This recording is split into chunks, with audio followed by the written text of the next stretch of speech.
Welcome back to Learning with a Difference. News headlines for 18th of May. And first of all, national news. Indian Oil Corporation on Tuesday reported a 31.4% drop in the fourth quarter net profit on a margin squeeze in petrochemicals and losses on auto fuel sales. Defense Minister Rajnath Singh today launched two frontline warships of the Indian Navy, SURAT and UDAYGIRI. 96 dengue cases in Delhi from January to mid-May, no deaths. CIVIC body. 11 Delhi University teachers has written to Vice Chancellor on college de-affiliation. Supreme Court Collegium recommended elevation of 5 judges as High Court Chief Justices.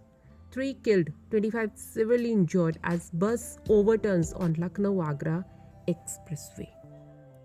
2 tiger cubs injured allegedly by rat villagers in Sioni district in Madhya Pradesh on Tuesday morning and rescued by Forest Department team and officials said.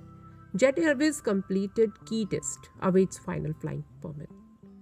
The Gujarat anti-terrorist squad arrested 4 persons wanted in the 1993 Mumbai serial blast case, officials said on Tuesday. And now some international news.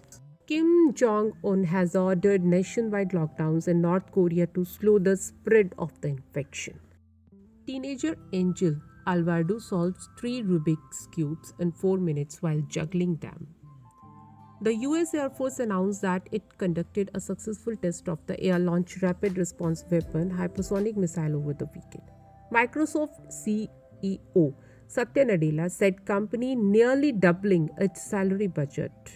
And now some sports news. South African batter ZUBAYR HAMZA suspended by ICC for doping violation.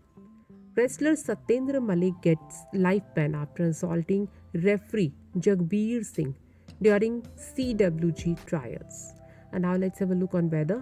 On May 18, temperature will reach to 39 degrees Celsius during the evening and night time. The temperatures will drop to 26 degrees Celsius. And that's all in news. Thank you to all of you.